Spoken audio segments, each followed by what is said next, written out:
Hello everybody and welcome to the Striking Talks channel. I'll be your host, The Striker, and in this episode, I'll be talking about the prisoner's dilemma and its applications in the college admissions process and also in some other facets of life. If you like the content you're seeing on this channel, make sure to subscribe, leave a like, and turn on those notifications. So, let's get started with today's episode.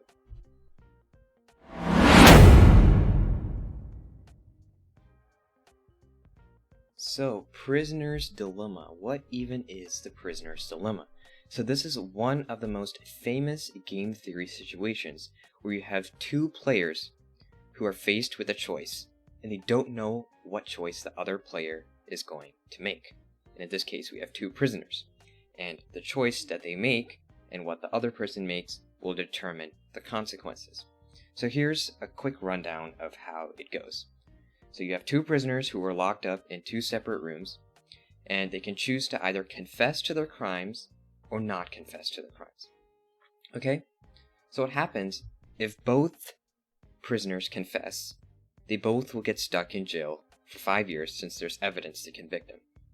If neither one of them confesses, since they don't have enough evidence, both of them only spend 1 year in jail. If one person confesses while the other person remains silent, the person that confesses actually goes home free, while the person that remains silent actually has to spend 20 years in jail.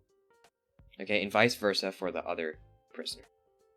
So what is the best outcome in this situation? Well, if you confess, there is a chance you can get the best outcome of going home free, but that's contingent on your partner not confessing and you screwing him over, which you kind of don't want to do.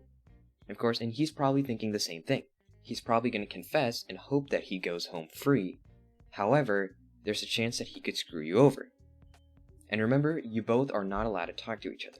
If you could talk to each other, however, and there was some way to cheat, you would probably make an agreement to remain silent and both spend only 1 year in jail, and it works out great for both of you guys. Alright? So what does this have anything to do with college admissions? Well, we see this phenomenon over and over again, and this is why competition to get into top colleges and Ivy Leagues just continues to skyrocket higher and higher. Alright? So let's say there's a certain set of requirements needed to get into a certain college. Which I know there's not. There's not a checklist of certain things you can do. But there are certain guidelines and certain things that are expected of colleges. For example, having a high GPA, having a high standardized test score, and having some outstanding extracurricular activities. But in order for students to ensure that they get into a top college, what do? They overcompete. They push themselves even further, and they want to do better than the rest of the pack. Pushing yourself and making yourself more competitive is like confessing in the prisoner's dilemma. There's a slight chance you could go home free, and in college admissions, that would mean getting accepted to the college, right? There's also a slight chance that somebody else gets screwed and does not get accepted because they performed worse than you, and you were deemed more valuable. And because other students are competing and doing better, what are other students going to do? They are also going to try to push themselves, and this is how competition just gets steeper and steeper and steeper. Students just keep pushing themselves because they don't want to get rejected by a college. The standards continue to get higher and higher and higher. Of course, if students could collude and they could talk to each other, what would happen? Well, maybe we see the standards coming down. Of course, collusion is not something that's, first of all, it's probably not ethical to do. And it's probably not going to happen where students come to an agreement and be like, you know what? We are going to not overcompete to get into our favorite colleges, and now standards are going to drop. No, that's not how it works. But throughout the college admissions process and getting my head out of this bubble, I realized this lesson doesn't just apply to college admissions. It actually applies a lot to life and capitalism in general. This prisoner's dilemma is one of the main foundations of why capitalism is even a thing and why it's propagated so long in America. Think about it. What is capitalism all really about? It's pushing yourself to excellence and trying to climb the ladder, right? Everybody wants to be rich. If you imagine everybody to be on a percentile, from the 0th percentile being the least valuable person, and 100th percentile being the most valuable and the richest person, everybody's striving as much as they can to get to that top. And game theory explains what everybody's trying to do. Everybody just keeps pushing themselves higher and higher and higher and higher because they don't want to be screwed.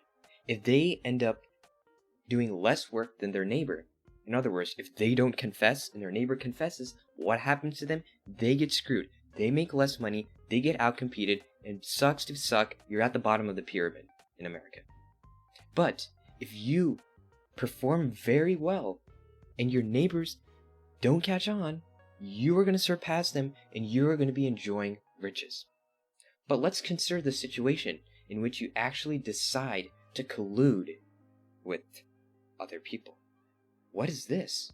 You're colluding with other people and making an agreement. Well, this, in fact, is communism.